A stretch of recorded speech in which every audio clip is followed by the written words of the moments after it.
Chers amis, je vous salue tous comme chaque semaine.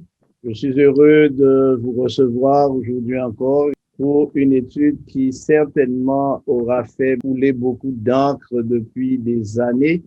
Et ce soir, nous allons attaquer un thème qui est absolument délicat. Et pour cela, nous avons avec nous le docteur Amégan Komlan, qui est originaire du Togo et qui travaille à la Fédération du Togo. Nous avons les pasteurs Radel et Voltaire qui travaillent eux aussi à la Fédération de la Guadeloupe. Nous avons avec nous le pasteur Tony Oguma, qui est le président de la mission du Gabon. Et nous voulons donc souhaiter la bienvenue à tous nos amis qui sont sur YouTube, qui sont en direct avec nous par le Zoom. Et nous espérons que ce soir, nous pourrons avoir encore une discussion ouverte, animée et bien équilibrée. Alors, le thème, il paraît simple, il paraît en même temps commode, mais il pose beaucoup de problèmes. Peut-on être chrétien et pécher? Je ne sais pas si chrétien et péché font bon ménage, mais j'aimerais poser une première question. Est-ce qu'un chrétien? Un chrétien, c'est un homme, une femme, un jeune homme, une jeune fille qui met sa confiance, sa foi en Jésus-Christ comme le sauveur du monde. Okay, oui. Pour ajouter à ce que le pasteur Amégan a dit, un chrétien, comme nous dit Jésus dans la conversation qu'il a eu avec Nicodème, un chrétien, c'est quelqu'un qui est né de nouveau, qui a accepté Jésus-Christ comme son sauveur et son Seigneur personnel, et qui vit par la grâce de Dieu en harmonie avec les règles du royaume céleste. Y a-t-il encore une autre définition que nous pourrions donner au mot chrétien? Chrétien, selon que je le comprends et que je l'enseigne, c'est celui qui se revendique de l'enseignement, du style de vie et de la personne de Jésus-Christ. C'est quelqu'un qui se réclame d'un style de vie et de la personne de Jésus. Donc, c'est quelqu'un qui revendique une identité alors. En fait. Mais est-ce que le chrétien s'installe dans la revendication de son christianisme? J'ai noté que le pasteur Voltaire a dit que c'est quelqu'un qui vit en harmonie avec l'exemple même du Christ. Mais les personnes qui ont suivi Jésus n'ont pas toujours été appelées chrétiennes. Ça a commencé en un endroit bien précis et dans des circonstances qui étaient précises, alors que le Christ n'était même plus présent. Quelle différence faites-vous entre le chrétien et le christianisme? Le chrétien, c'est celui ou celle qui pratique la religion du Christ, qui est le christianisme. Est-ce que Christ a une religion ou est-ce qu'il a créé une religion? Est-ce qu'il a formé un groupe religieux? Le christianisme, c'est quoi? À mon humble avis, le christianisme, c'est l'ensemble de tous ceux qui se revendiquent, les dénominations, toutes les religions et toutes les personnes, comme cela a été bien dit déjà, de l'enseignement du Christ. Maintenant, il peut y avoir des nuances, il peut y avoir dans la manière de concevoir et de comprendre et même de véhiculer ces enseignements qu'on revendique. Il est très important de définir le chrétien, le christianisme, parce que dans la réalité, on s'imagine le chrétien comme quelqu'un de parfait, quelqu'un qui mène une existence particulière, mais qui est surtout une personne qui présente des caractéristiques particulières. Peut-on dire qu'un chrétien est quelqu'un de parfait? Définir ce qu'on entend par être parfait dans une conception biblique. Qu'est-ce que la Bible entend par être parfait? D'un point de vue biblique, être parfait, c'est le fait d'avoir été justifié par le sang ou par la mort de Christ à la croix du Calvaire. La justice de Christ nous est imputée, dès lors nous sommes déclarés parfaits. Est-ce qu'il y a une autre définition? Si la perfection est liée à la question du salut, il me vient à l'esprit un texte biblique dans Romains chapitre 8, verset 1er, qui dit qu'il n'y a plus de condamnation pour ceux qui sont en Jésus-Christ, pour toutes les personnes qui ont adhéré à l'enseignement de Christ, et même plus loin, pour toutes les personnes qui ont fait de Christ le moyen de leur salut, leur sauveur. On traduit cela dans notre langage religieux, leur sauveur personnel. Les personnes sont parfaites dans le sens où la perfection de Christ leur est imputée, devient la leur, et ces personnes sont perçues par Dieu comme étant des personnes justes, des personnes justifiées, des personnes sauvées. Donc, parfaites dans ce sens-là. J'ai une définition sous les yeux du dictionnaire du mot parfait et il est dit qu'il réunit toutes les qualités qui ne présentent aucun défaut. On ne peut pas parler de perfection et de parfait quand la personne donc, du Christ. Donc, c'est par rapport à Christ qu'on va concevoir et accepter cette idée de justification donc, du chrétien et de sa perfection. En Jésus, cela est possible, mais en dehors du Christ, on ne peut parler de perfection. Le chrétien, ce n'est pas une personne qui est, quand on dit parfait, ça veut dire qu'elle n'a pas de péché. Mais nous savons que c'est dans la ville d'Antioche que pour la première fois, un groupe de personnes ont été identifiées comme étant des chrétiens. Ça veut dire que ceux qui l'ont vu, qui l'ont analysé, ils ont compris qu'ils avaient un style de vie, une manière de vivre un peu différent des autres personnes.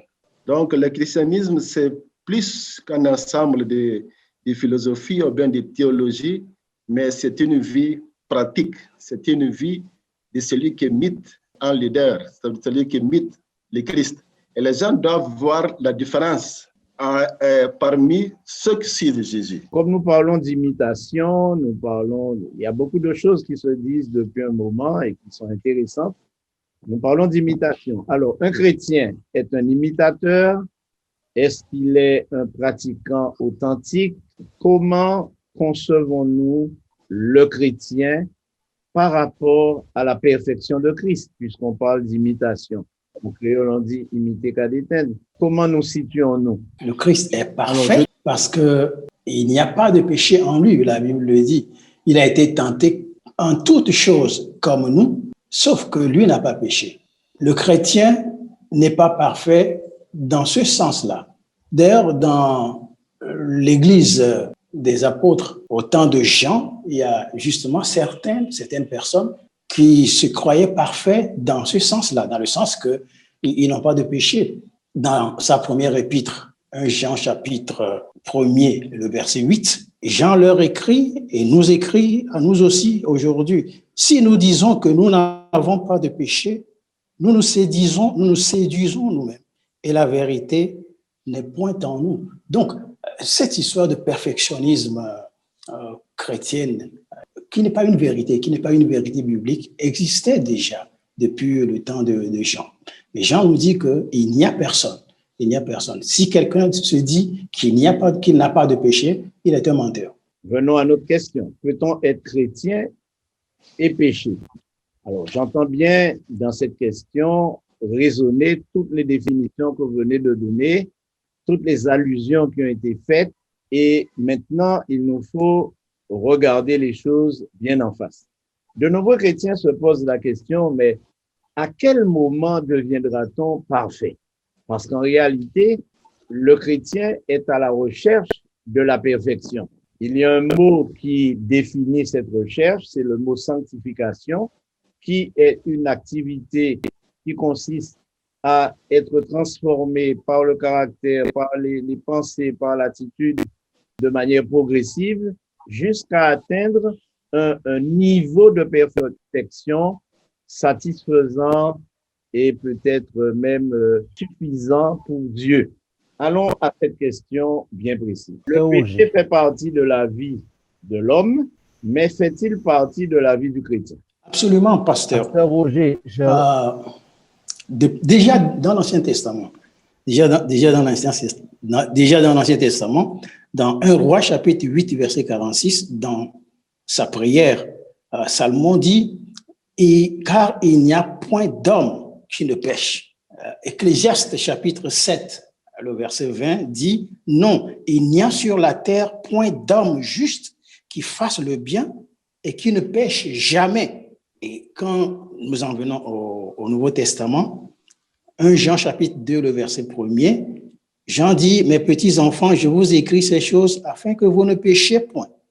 Et si quelqu'un a péché, nous avons un avocat auprès du Père, 1 Jean chapitre 1, le verset 9, « Si nous confessons nos péchés, il est fidèle et juste pour nous les pardonner et pour nous purifier de toute iniquité. » Pasteur Roger, je crois que ces textes, aussi bien de l'Ancien Testament que du Nouveau Testament, affirment qu'il y a possibilité que le chrétien pêche. Selon que l'enseigne l'apôtre Paul, par exemple, parce qu'il prend le temps d'en parler dans la plupart de ses épîtres, l'épître de Paul aux Galates, aux Romains, l'être humain, une fois qu'il reçoit Jésus dans sa vie, qu'il passe par le processus de la conversion, qu'il fait de Jésus son sauveur et son Dieu, il est parfait. Ça, c'est ce que déclare l'Évangile. Il est pas, en d'autres termes, il n'y aura rien qu'il ne pourra faire davantage pour être reçu de Dieu. Alors, lorsqu'il cherche à atteindre un certain niveau, à atteindre un certain état, il faut qu'il se dise bien que cet état qu'il va connaître dans son être moral ne va pas le faire davantage accepter de Dieu. Ça, c'est une chose. Parce qu'il est reçu de Dieu sur la base de ce que le Christ a fait pour lui et non sur la base de ce que lui, il fait. Maintenant, une fois qu'il accepte cette perfection de Christ, une fois qu'il place sa confiance dans les mérites, la vie, la mort, l'ensevelissement et la résurrection de Jésus, il va entrer dans un processus que tu as qualifié tout à l'heure, pasteur Roger, de sanctification. Il va chercher à imiter Christ, il va lui ressembler. Il va ressembler à Jésus. Mais c'est un processus qui ne se terminera jamais, ou du moins qui ne se terminera que lorsque Jésus apparaîtra lors de son second retour. Donc, il sera en progression morale constante jusqu'à ce que le Christ vienne l'arracher de ce présent siècle mauvais.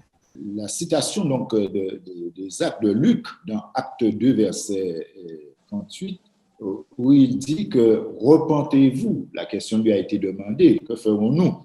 Repentez-vous, que chacun de vous soit baptisé pour le pardon de vos péchés et vous recevrez le don du Saint-Esprit. Donc, le chrétien qui choisit Jésus comme son sauveur, comme son Seigneur, lui fait allégeance en l'acceptant et reçoit le don donc du Saint-Esprit. Et c'est la personne maintenant du Saint-Esprit qui accomplit ou qui guide, dirige ce chrétien vers une progression, je dirais, à la ressemblance même du Christ. Donc, le chrétien doit donner à l'esprit cette occasion de pouvoir agir dans sa vie, l'accompagner et ainsi guider sa vie jusqu'à une transformation et comme nous l'avions dit, que nous appelons donc la sanctification. Donc, l'action du Saint-Esprit ici est primordiale. En fait, le chrétien qui par lui-même cherche à changer, même s'il est déclaré juste par Jésus-Christ, sans l'action du Saint-Esprit, le chrétien n'y arrivera jamais.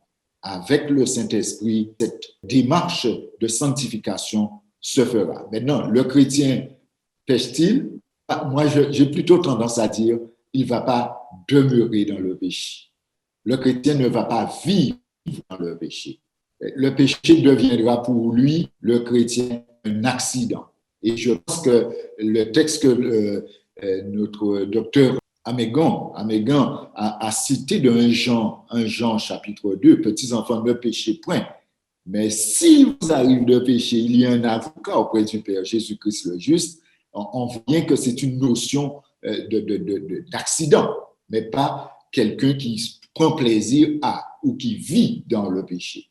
Donc, je dirais le chrétien est quelqu'un de faillible parce qu'il a une nature qui est pécheresse. Cependant, en ayant cette relation avec Dieu guidée par le Saint-Esprit, normalement, il ne va pas vivre dans le péché. Le Saint-Esprit va le guider à chaque fois, reconnaître ses erreurs et à pouvoir aller plus loin. Et en fait, je pense que c'est exactement ça. Le chrétien ne demeure pas dans le péché, comme le pasteur Pradel l'a dit, mais il peut arriver qu'il pêche. Et il y a quelque chose d'important aussi à souligner, c'est que si à un certain moment de son existence, le chrétien peut vivre une vie, permettez-moi l'expression, sans péché, je me demande s'il aurait encore besoin de la grâce. Nous avons besoin de la grâce, nous avons besoin de Jésus, aussi longtemps que nous sommes dans cette nature pécheresse. Et il peut arriver, comme Paul le dit dans ses épîtres, qu'il y ait un combat au fond de moi, je veux faire le bien, mais je me trouve en train de faire le mal. Mais la différence, c'est que je ne suis plus sur la domination du péché, mais j'ai été affranchi par la puissance de Dieu et le Saint-Esprit qui vient en moi me conduit pas à pas vers cette perfection, vers cette sanctification. Évidemment, cette sanctification ne sera atteinte de manière totale uniquement au retour de Jésus. C'est ce que Paul appelle la statue parfaite de Christ. Donc, quand Christ reviendra dans sa gloire lors de son second avènement, là, nous aurons ce corps incorruptible qui n'est plus totalement et entièrement assujetti au péché. Nous parlons d'un corps incorruptible, mais est-ce que la perfection a à voir avec le corps? Est-ce que la perfection n'a pas plus à voir avec le caractère, avec le tempérament et avec le style de vie en réalité? N'oublions pas qu'il y a une quarantaine de personnes sur notre plateforme aujourd'hui, un peu plus et quelques-uns sur YouTube. Peut-être qu'ils désespèrent de nous entendre dire que le chrétien ne pêche pas ou ne peut pas pécher ou ne saurait pécher. Comment pouvons-nous, de manière très pratique, apporter des réponses à toutes les questions qui sont soulevées concernant cela? D'abord, pour avancer un peu, j'aimerais dire ceci. La définition que nous avons donnée du chrétien, c'est un imitateur. C'est quelqu'un qui cherche à ressembler à son maître. Ce qui signifie que dans cette démarche, il peut avoir des faiblesses, il peut avoir des ratés dans sa manière de vouloir faire, mais il n'empêche que son désir de ressembler à son maître le place dans une position où il devient pratiquement lui-même un modèle. Donc, lorsque nous parlons du péché dans la vie du chrétien, il est bien de faire mention du fait que le chrétien ne vit pas dans le péché, il ne reste pas attaché au péché, mais il pêche par sa nature et il pêche, entre guillemets, par accident spirituel. Si nous devrions décrire la vie chrétienne, pourrions-nous la décrire comme une vie sans péché ou comme une vie avec péché limité? Je crois que l'équation que nous avons besoin de résoudre, c'est que dans les textes que j'avais cités tout à l'heure, que ce soit dans l'Ancien Testament que dans le Nouveau Testament, ces textes nous enseignent que la possibilité pour un chrétien, un vrai chrétien de péché existe. Cependant, le même apôtre Jean qui nous dit, si vous avez péché, vous avez un avocat, nous dit aussi dans 1 Jean chapitre 3, le verset 9, que celui qui est né de Dieu ne pêche point, ne pratique pas le péché. Donc, je crois que c'est cette équation que nous avons besoin de résoudre. D'un côté, il est dit que le chrétien peut pécher. Et de l'autre, l'apôtre dit, celui qui est né de Dieu ne pêche point. Alors, comment pouvons-nous comprendre donc cette affirmation de Jean qui dit que si nous sommes nés de Dieu, nous ne péchons plus? La deuxième étape de salut, si nous partons du principe que la première étape, c'est la justification par la foi, la conversion, métanoïa, la deuxième étape, qui est la sanctification, est une étape de toute une vie. Cela veut dire qu'en principe, plus une personne demeure dans l'Église, dans ce processus de sanctification, en principe, il devait plus être ressemblable à Christ. Donc, si par exemple, une personne qui fait 40 ans dans l'Église et qu'il n'est pas mieux que celui qui vient d'arriver 5 ans, c'est qu'il y a quelque chose vraiment qui cloche. Dans ce processus, nous devons être ressemblables à Christ, mais pas que nous ne péchons pas. Pasteur Koulano, l'Église serait-elle un moyen de salut? Non, ça veut dire, si je dis que Quand nous sommes dans l'église, ça veut dire que nous sommes à l'hôpital de Christ. L'église, c'est un hôpital. Ah, d'accord. Plus nous sommes hospitalisés, nous recevons le traitement avec les grands médecins. En principe, nous devons être guéris, être plus semblables à lui, à ces médecins. Ce qui m'a aidé à comprendre le problème du péché, puisque c'est un problème qui tourmente le chrétien, justement, c'est de faire la distinction entre le péché et les péchés. Le péché, c'est le principe même de désobéissance qu'Adam et Ève, on peut dire, effectué, ont accompli en mangeant le fruit défendu. Et donc, en remettant en question la parole de Dieu, en remettant en question son autorité, en nous mettant en question la véracité de sa parole, ils ont bravé en quelque sorte leur Créateur. Et tous les hommes ont hérité du principe du péché. Nous sommes tous pécheurs, nous pouvons faire tout ce que nous voulons, nous sommes des pécheurs. Et comme un pécheur ne peut que pécher, eh bien, nous ne pouvons pas ne pas pécher. Seulement, dans Genèse 3, verset 15, Dieu a dit, Jésus l'a bien dit, je mettrai une inimitié entre toi et la femme, entre ta postérité et sa postérité, tu t'écraseras la tête et tu lui blesseras le talon. Et Jésus donc a accompli la réparation de l'acte. Est mort pour nous sur la croix. Alors, on va très vite. Jésus est mort pour nous sur la croix. Il a payé la rançon du péché.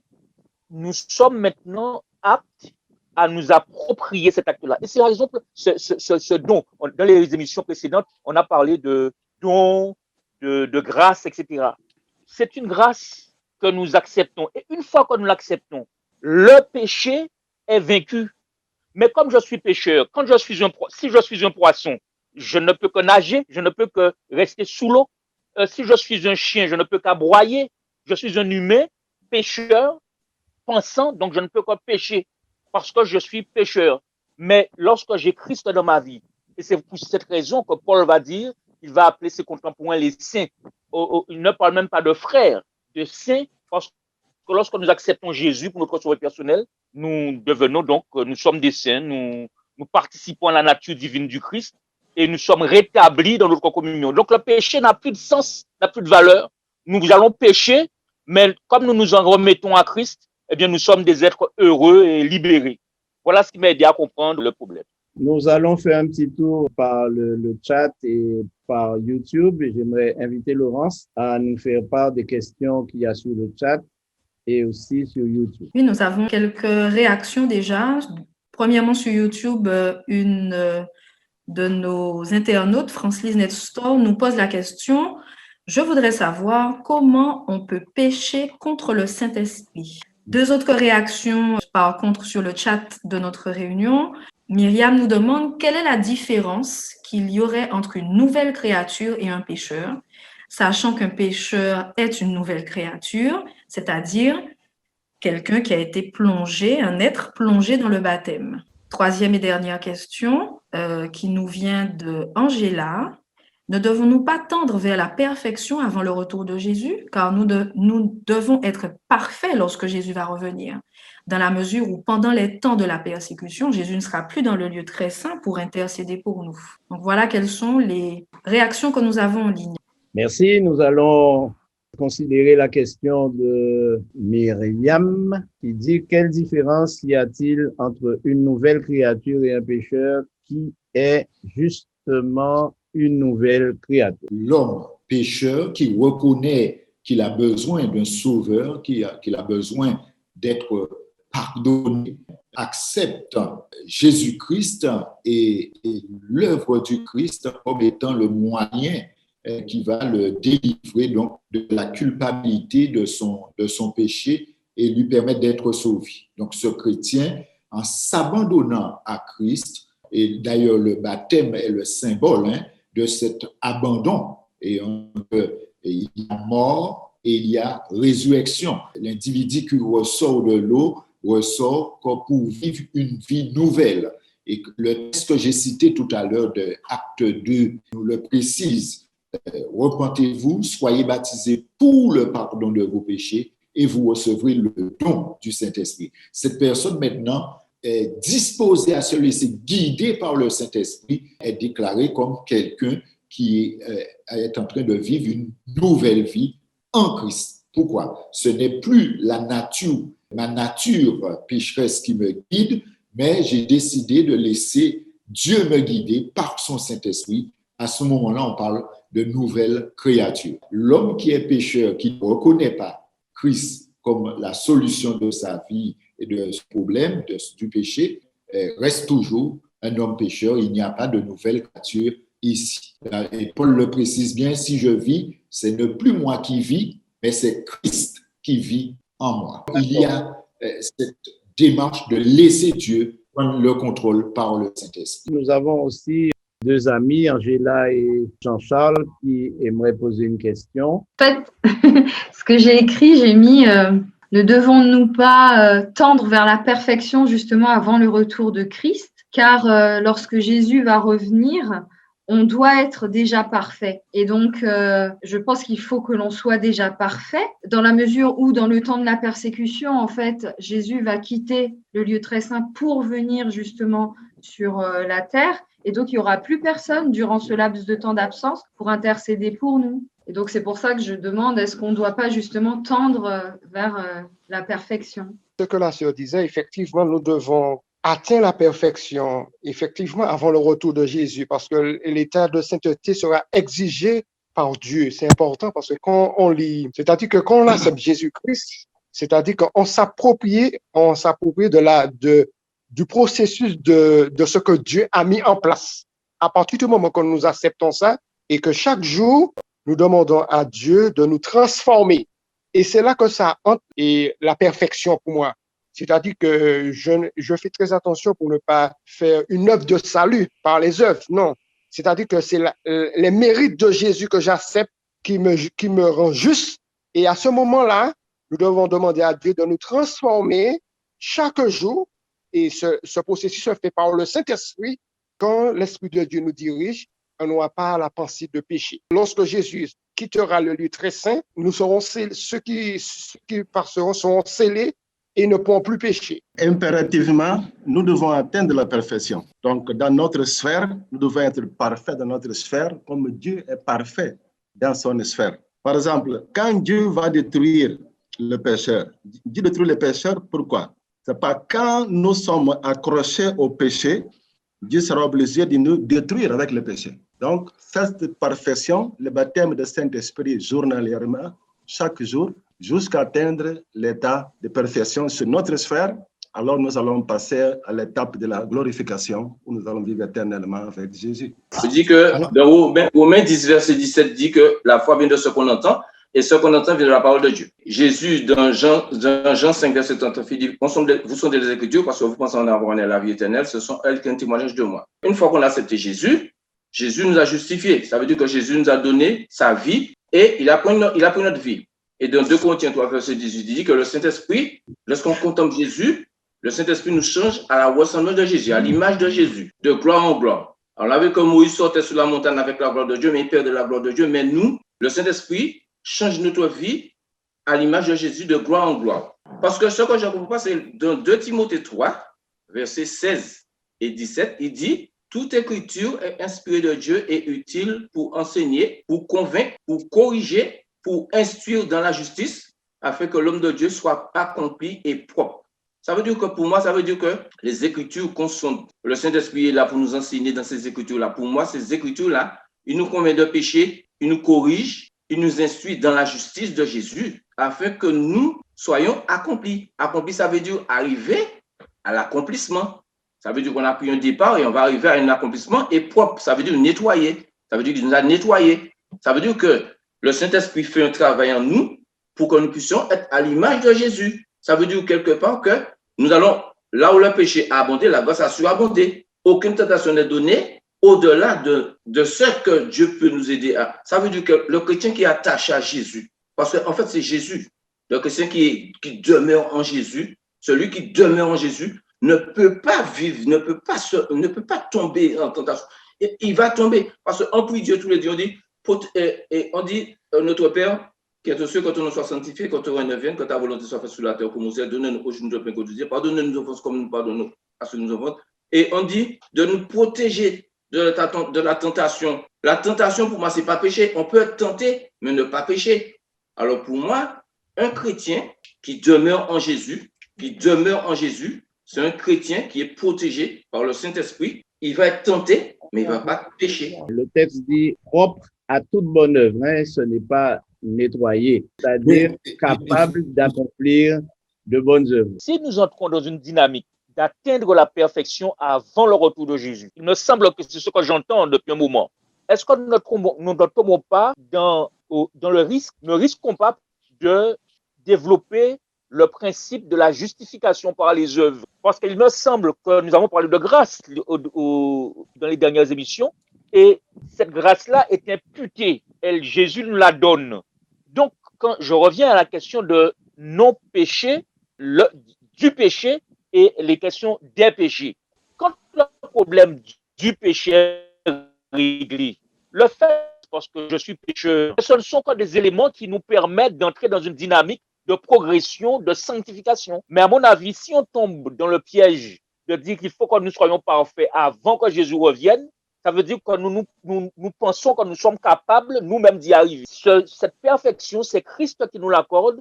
Et dans 1 Corinthiens 15, il dit bien, ce corps corruptible revêt-il l'incorruptibilité, ce corps mortel revêt-il mortalité, etc. Et nous allons commencer à avoir, au moment de la transmutation, nous allons atteindre la perfection, mais avec Jésus dans le ciel. Faisons un petit tour dans l'Église. Et voilà ce que nous trouvons dans l'Église. 3 groupes de personnes. D'abord, l'homme naturel dit animal. C'est ce que dit la Bible, n'est-ce pas? Et en 1 Corinthiens 2, verset 14, il est dit, mais l'homme animal ne reçoit pas les choses de l'Esprit de Dieu, car elles sont une folie pour lui et il ne peut connaître parce que c'est spirituellement qu'on en juge. Donc voilà une première catégorie de personnes qu'on trouve dans toutes les communautés chrétiennes, y compris dans l'Église adventiste. Deuxième homme, l'homme charnel. Je parle de personnes qu'on trouve dans les communautés chrétiennes, l'Église.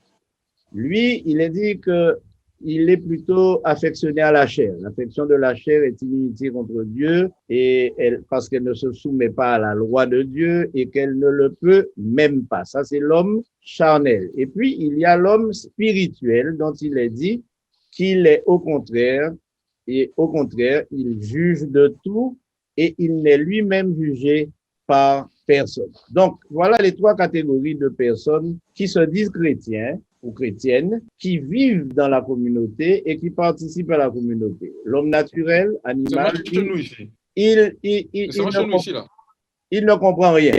Il ne comprend rien. Nous avons l'homme qui est naturel, nous avons l'homme charnel, lui, il s'affectionne des choses de la chair et il est en contravention, même en contradiction, en problème avec Dieu. Puis l'homme spirituel, lui, il n'est pas jugé. Voilà les 3 défis qui se présentent à nous dans cette question. Peut-on être chrétien et pécher? Et la question est oui, on peut être chrétien et pécher. Si on est chrétien de nom, mais on est un homme charnel, on commet le péché. On vit dans l'église, on vient à l'église, on chante des cantiques, on est membre de la chorale, on fait plein de choses et on est soumis à la discipline du péché qui est en nous. Mais l'homme spirituel, lui, il n'est pas jugé. C'est ce que nous dit Paul. Il n'est pas jugé.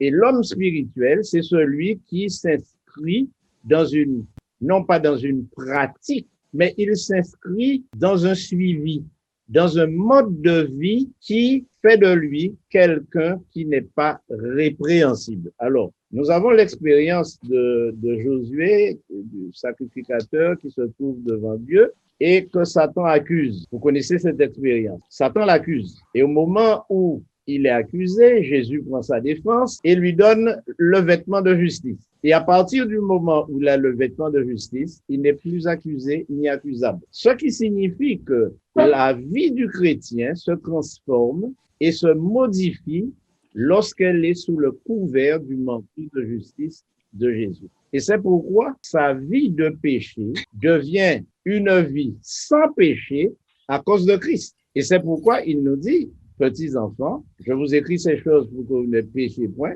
mais si quelqu'un a péché, il a un avocat. La vie sans péché du chrétien passe par une médiation, l'intercession d'un avocat, n'est-ce pas? J'ai essayé de recadrer les choses pour que nous puissions évoluer. Nous le savons, nous l'avions dit, nous possédons une nature qui est pécheresse. Cette nature pécheresse, nous allons être débarrassés de cette nature pécheresse qu'au retour de Jésus. C'est-à-dire où il va nous donner un corps incorruptible et un corps immortel. Et cette nature pécheresse, ça s'appelle péché. Il faut que ça soit clair. Maintenant, là, les 3 catégories de personnes qu'on peut trouver. Alors, Pasteur Roger, tu as dit dans l'Église, moi j'ai tendance à dire, bon, peut-être que je me trompe, pour moi, j'arrive à cerner 2 catégories dans l'Église et une catégorie peut-être en dehors de l'Église. Alors, je vais m'expliquer pourquoi. La catégorie où Paul en parle, dans 1 Corinthiens 2, verset 14, il parle de l'homme animal ou l'homme naturel. L'homme naturel. C'est l'individu qui fonctionne sans Dieu. Il n'est pas guidé par l'esprit, qui fonctionne à partir de sa nature, de sa propre nature et qui n'a aucune connexion avec Dieu. Moi, c'est comme cela que je perçois la chose. Maintenant, dans l'Église, je veux Paul, dans le texte que Pasteur Roger a cité, a montré à l'écran, Paul appelle le groupe qui est spirituel ou l'homme qui est charnel, frère. Je vous écris frère. Donc, pour parler de frère, ce terme est mentionné pour ceux qui sont dans une démarche de foi. On retrouve 2 groupes de personnes, on va dire des chrétiens, n'est-ce pas, qui sont dans l'Église, qui ont déjà fait allégeance à Christ, comme Pasteur Roger l'a précisé, allégeance à Christ. Cependant, dans ces 2 groupes de personnes, on constate qu'il y a un groupe qui est pleinement, totalement guidé par l'Esprit, donc avec une vie exemplaire, une vie qui témoigne de la relation avec Christ, et un groupe qu'on appelle les charnels, le groupe charnel, chrétien charnel, c'est-à-dire ce groupe, et Paul l'explique dans 1 Corinthiens 3, verset 1 à 4. Marche avec Christ, s'est engagé, mais n'est pas totalement sous la direction même de l'Esprit de Dieu. Donc, tantôt, avec Dieu,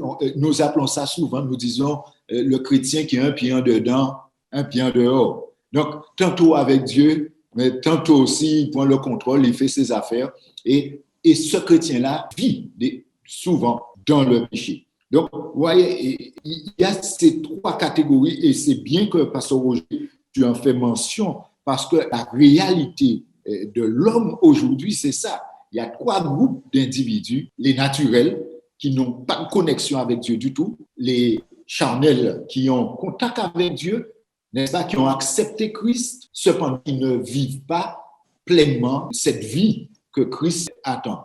Maintenant, le groupe spirituel qui ont fait allégeance à Christ et qui se laissent guider par l'Esprit au point, donc, la Bible dit, ils ne sont point jugés. Mais ils ne sont pas jugés à cause de ce qu'ils font, mais ils ne sont pas jugés tout simplement parce qu'ils ont abandonné totalement leur vie à Christ et à ce que Christ et à l'intercession même de Christ en leur faveur. De ce fait, comme Pasteur Roger, tu l'as très bien dit, ça m'a beaucoup plu, la démarche que tu as initiée là, place ce groupe-là et je pense que le chrétien aujourd'hui devrait entrer dans cette dynamique de laisser le Saint-Esprit le guider, marcher selon, avancer tout en faisant confiance à Christ dans son intercession parce que c'est Christ qui nous permet de remporter la victoire, c'est pas nous, et ne pas tomber, comme cela a été dit, ne pas tomber dans un extrême de salut par les œuvres.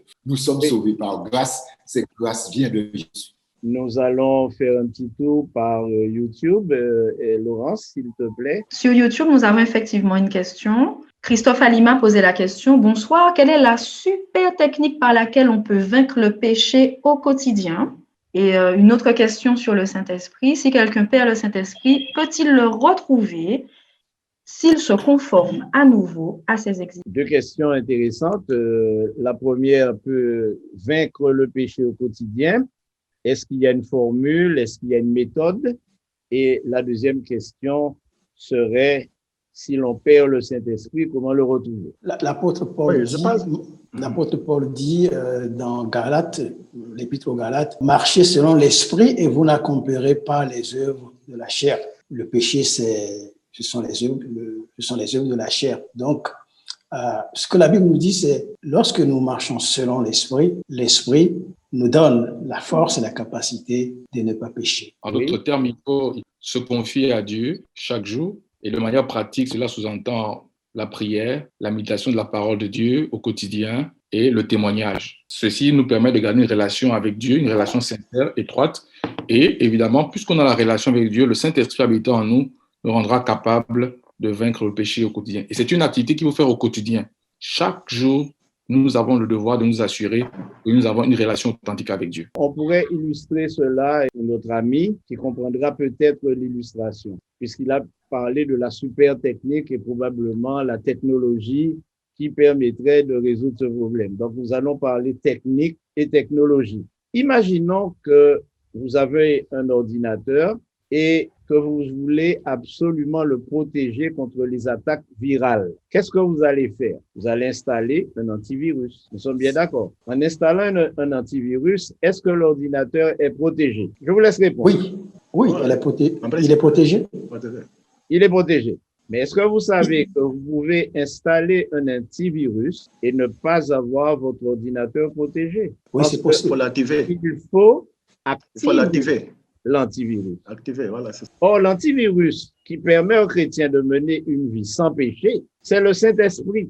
C'est pourquoi Pierre, en acte 2, quand il dit « Repentez-vous, convertissez-vous et soyez baptisés et vous recevrez deux choses, le pardon de vos péchés et quoi? Le don. Et le don du Saint-Esprit. » Mais c'est le même Pierre qui nous dit qu'il faut que nous menions une action personnelle pour activer l'antivirus. Parce qu'on le reçoit, l'antivirus. Dieu nous le donne avec l'ordinateur. Maintenant, l'autre situation qui est très importante, c'est qu'il faut l'activer. Et Paul nous dit, n'attristez pas le Saint-Esprit qui habite où? En vous. C'est-à-dire que quelqu'un peut avoir le Saint-Esprit et l'attrister. Mais pour ne pas attrister le Saint-Esprit, et je viens à la deuxième question de mon ami, pour ne pas le perdre, c'est-à-dire perdre l'activité du Saint-Esprit en nous, il faut lui donner la priorité sur toutes nos actions, pensées, paroles et tous les actes que l'on peut commettre. Et l'intérêt, c'est quoi? C'est que Dieu, il considère que le chrétien qui mène cette vie sous le contrôle du Saint-Esprit et par la médiation de Jésus-Christ ne pêche pas, est sans péché. Mais ce n'est pas une immunité contre le péché intrinsèque que l'homme peut garantir par lui-même. Le seul moyen pour ceux qui le désirent d'être complètement déconnecté du Saint-Esprit, c'est de l'attrister, c'est de pécher contre lui. Et quand vous l'attristez, quand vous péchez contre lui, vous le renvoyez tout simplement et vous êtes laissé à votre nature pécheresse et il n'y a plus rien pour vous. J'écoute avec attention depuis quelques minutes les échanges et je voudrais dire une chose. Il me semble que l'expérience chrétienne ne se résume pas à une formule. Nous ne sommes pas dans les sciences exactes du style des mathématiques ou la physique ou la chimie. La vie chrétienne, l'expérience chrétienne est une relation que nous avons et que nous entretenons avec Christ. C'est un acte de rapprochement. On a parlé d'imitation, c'est une démarche qui consiste à lui ressembler. Et cela, ça se fait d'un individu à un autre de façon différente. Maintenant, j'aimerais souligner une chose. Il me semble que l'antidote le plus puissant contre le péché n'est pas le fait de vivre sans péché. Parce qu'en nous écoutant, là, j'ai l'impression que c'est un objectif à atteindre, c'est-à-dire l'état de vivre sans péché. Lorsque nous sommes dans Matthieu chapitre 5, et je vais faire tomber le mot parce qu'il est sur les lèvres depuis quelque temps, Matthieu chapitre 5, verset 48, le texte dit ceci, « Soyez donc parfaits comme votre Père céleste est parfait. » Il me semble qu'ici, il n'est pas du tout question de vivre sans péché. Parce que lorsqu'on remonte le contexte de ce passage, on découvre le Christ qui utilise par plusieurs fois le mot ou le verbe aimer. Aimez vos ennemis, bénissez ceux qui vous maudissent, faites du bien à ceux qui vous haïssent, etc. Si on vous prend votre tunique, donnez-en une autre. Si on vous demande de faire 1 kilomètre, faites 2 kilomètres. En d'autres termes, la perfection, l'expérience que Dieu nous invite à vivre, c'est celle de l'amour. C'est celle qui consiste à mettre l'autre au centre de notre existence, à mettre le Christ au centre de notre expérience et non nous-mêmes. Il me semble que s'il y a une définition à donner de l'expérience chrétienne, c'est celle-là. C'est celle qui consiste à ne pas se mettre en avant soi, ses désirs, ses envies, ses ambitions, mais à mettre en avant le Christ, à mettre en avant les créatures même du Christ, nos semblables, et ainsi à cultiver l'amour qui me semble être l'expérience que Dieu attend de chacun de nous. Donc attention, il me semble que l'objectif n'est pas de vivre sans péché, mais l'objectif est de refléter le caractère d'amour de Jésus. Et il y a une sacrée différence là, me semble. Si on veut aider le frère à avoir une formule, ça dépend de son background. Ça peut être un scientifique. Donc, Pasteur Alessandre Bouillon a écrit un livre intitulé « Connaître Jésus, c'est tout ». Le terme « connaître », ça signifie « naître avec ». Donc, si nous sommes nés avec Jésus, en principe, nous devons le connaître. Et si nous connaissons bien Jésus, il suffit, quand nous sommes face à une tentation, poser la question suivante. Est-ce que si Jésus était à ma place, ferait-il ceci ou ferait-il cela? Si nous connaissons réellement Jésus, nous n'allons pas faire ce que Jésus n'allait pas faire. Laurence, est-ce qu'il y a encore d'autres questions, d'autres remarques? Oui, juste une question. Y a-t-il une définition universelle du pécheur? Une définition universelle du pécheur. On peut définir le pécheur par le péché. La Bible définit le péché comme étant la transgression de la loi de Dieu. Donc, celui qui pratique le péché est le pécheur. Dès lors, le pécheur est celui qui transgresse la loi de Dieu. Le pécheur est celui qui transgresse la loi de Dieu. La Bible nous enseigne que tous sont péchés et sont privés de la gloire de Dieu. En d'autres termes, nous sommes tous des pécheurs. Le seul qui a pu vivre sans connaître le péché, en d'autres termes, qui n'est pas un pécheur, mais qui a vécu sur la terre, la Bible nous enseigne que c'est Jésus-Christ de Nazareth. Dans Jean chapitre 16, quand Jésus parle du Saint-Esprit qui va venir, il dit, lorsqu'il sera venu, il vous convaincra de péché et il explique parce qu'il ne croit pas en Dieu. Donc, pour Jésus, le vrai péché est qui?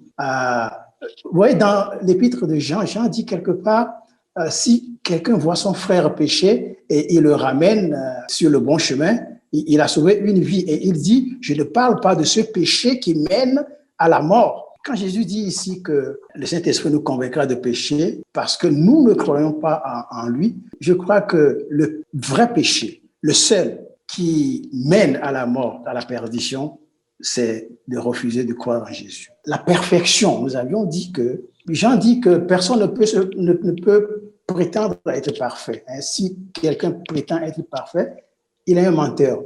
Maintenant, je reviens à l'idée qui avait été développée par rapport à la fin du temps de grâce, à Jésus qui sort du sanctuaire. Là, nous sommes dans une époque qui est bien définie, parce que c'est après le scellement. N'oublions pas que le scellement, un des buts du scellement, c'est d'ancrer le chrétien dans la vérité de telle manière qu'il ne pourra plus s'en détourner. Cette époque est bien définie, mais nous parlons de l'époque avant le scellement, parce que le scellement a lieu avant la fin du temps de grâce. Donc, par conséquent, lorsque ceux qui seront vivants à cette époque-là, lorsqu'ils seront scellés, ils ne pourront plus pécher. Mais je crois que le débat que nous sommes en train de faire actuellement, c'est avant cette période, cette époque de scellement, et la Bible nous dit que le chrétien, même spirituel, peut tomber, mais il se relèvera. Bien, alors je crois qu'il est temps de faire le tour de cette question et avant de conclure, plusieurs éléments de confusion, c'est de croire que l'on peut atteindre une certaine perfection par soi-même et par là même remplir une condition pour être sauvé. Cela, il est clair que cela ne fait pas partie du plan de Dieu, puisque Dieu ne nous demande pas de nous perfectionner nous-mêmes, mais il nous garantit cette perfection par une relation intime avec son esprit et une imitation constante et permanente que l'auteur de l'Épître aux Hébreux nous présente comme une contemplation transformatrice, ce qui est très important. Aujourd'hui, Jésus est dans le sanctuaire pour faire la purification du sanctuaire. Et lorsque le souverain sacrificateur entrait, c'était pour faire la purification, pour que Dieu puisse nettoyer tous les péchés qui étaient dans le sanctuaire, tout ça. Et le truc, c'est qu'aujourd'hui, Jésus est dans le sanctuaire. Et normalement, dernièrement, on avait fait l'étude où on disait que Jésus sortait dans le sanctuaire. Et en sortant dans le sanctuaire, il disait que c'en est fait. Et lorsqu'il sortait dans le sanctuaire, alors qu'il sortait, il n'était pas encore prêt à venir, mais les fluides commençaient à tomber. Il disait que le juste soit encore juste, le saint soit encore se sanctifie, le méchant soit méchant, tout ça. Or, normalement, ce truc-là, c'est avant que Jésus ne vienne. Ça veut dire que dans le sanctuaire, qu'est-ce qu'il fait dans le sanctuaire? Parce que dans le sanctuaire, apparemment, ceux qui sont sauvés sont sous le propitiatoire, dans l'arche, et ils ont le caractère de Dieu, le caractère de Jésus. Alors moi, je demande s'ils ont le caractère de Dieu, le caractère de Jésus, est-ce que c'est un caractère qui pêche? Est-ce que c'est un caractère qui continue de pécher? Parce que normalement, le caractère de Dieu, le caractère de Jésus, c'est des gens Dieu ne pêche pas. Et comme Jésus disait qu'il est le cep, nous sommes les sarments, lorsque nous sommes branchés sous lui, nous portons du fruit. Et il dit, celui qui demeure en lui, demeure en fait dans l'amour, tout ça. Alors moi, je suis un peu confus là, parce que je me dis, mais il y a un truc, parce que Jésus ne peut pas être dans le sanctuaire en train de faire la purification des péchés pour nettoyer le sanctuaire. Et en même temps, lorsqu'il va venir trouver des gens qui sont en train de pécher toujours. Et c'est à ce moment-là qu'il va faire le miracle. Pour moi, c'est dans la relation qu'on a avec Jésus. Aujourd'hui, le Saint-Esprit façonne notre caractère à la ressemblance de celle de Jésus. Pour moi. Mais il n'empêche que nous devons accepter l'idée que cette perfection ne sera complétée que lorsque Jésus reviendra, puisqu'il nous dit qu'il nous donnera à ce moment-là un corps incorruptible, il nous donnera l'immortalité et il nous permettra maintenant d'entrer dans l'éternité de manière régénérée. Par contre, ce que nous devons retenir, mon frère, c'est que la sanctification est quelque chose de progressif. Il y a beaucoup de personnes qui pensent qu'elles vont devenir parfaites d'un seul coup, c'est-à-dire il suffit de prier, on devient parfait, etc. Non, non. Dans l'expérience chrétienne, il y a des hauts et des bas. Mais celui qui marche avec Jésus, il marche et se relève chaque fois. Et c'est là où l'œuvre de la sanctification a du sens. D'ailleurs, il y a un poème qui a été souvent récité dans nos églises. Cet homme qui marchait, et à un certain moment, il marchait avec Jésus, et à un certain moment, il ne voit qu'une seule empreinte. Et il pose la question, mais où est-ce que tu étais quand je marchais? Et Jésus lui dit, l'empreinte que tu vois, c'est les mêmes parce que moi, je te portais. Donc, c'est dans ce sens-là où notre vie chrétienne doit être en Christ. Nous n'avons pas la capacité de devenir parfaits par nous-mêmes. C'est l'action du Saint-Esprit. D'ailleurs, il n'y a aucune puissance qui, sur la terre, puisse nous donner la perfection que l'action du Saint-Esprit. Ceci étant dit, si nous restons en communion avec Dieu, il perfectionne notre caractère. Et c'est pourquoi Jésus dit en Jean 2, si quelqu'un a péché, il y a un avocat. Maintenant, il y a un moment où cet avocat ne sera plus là, mais pour celui qui bénéficie des services de l'avocat maintenant, lorsque l'avocat ne sera plus là, il sera lui-même parvenu à un certain niveau qui le qualifiera pour entrer dans une autre vie, dans une autre dimension de vie. Donc, ce que Jésus-Christ fait au ciel maintenant, c'est une intercession pour tous ceux qui veulent vivre sans péché. Vivre sans intercesseur ne veut pas dire vivre sans médiateur. L'être humain vit de A jusqu'à Z par le ministère, la vie même de Christ. La vie chrétienne n'est possible que par les mérites de Christ, notre médiateur. Il sera toujours entre Dieu le Père et nous, le médiateur. il sera plus intercesseur à un moment. Mais l'existence même de l'être humain, la vie, n'est possible que par la croix, que par la médiation de Christ entre la divinité et l'humanité. À aucun moment, l'être humain sera largué à son propre sort et devra compter sur ses propres acquis, son expérience, son je ne sais trop quoi pour vivre dans les derniers jours. Il devra toujours compter sur la toute-puissance de Christ par l'action de l'Esprit en lui afin de traverser les jours derniers. Pasteur Voltaire et Pasteur Roger, vous avez bien ciblé, bien retracé les choses. Juste pour dire que maintenant, la préoccupation du chrétien, ce n'est pas de chercher à vivre. Je crois que Pasteur Voltaire l'a insinué, de ne pas chercher à vivre sans péché. Sa préoccupation chaque jour, c'est de savoir est-ce que je suis connecté à Christ? Est-ce que ma foi est enracinée en Christ? Est-ce que je chemine avec Christ? Et pour s'assurer, bien entendu, cela n'est possible que grâce au Saint-Esprit. Donc, si je laisse l'Esprit me guider, m'orienter, le chrétien, chaque jour, va cheminer. S'il tombe, l'Esprit va lui dire, voilà, relève-toi, va à Christ. Et ainsi, le chrétien va cheminer jusqu'à la fin avec Christ. Maintenant, laissons au Seigneur, laissons à Jésus le soin de nous faire entrer par grâce. Parce que c'est ce qui est dit, vous êtes sauvés par grâce, par le moyen de la foi. Cela ne vient pas de vous, c'est le don de Dieu.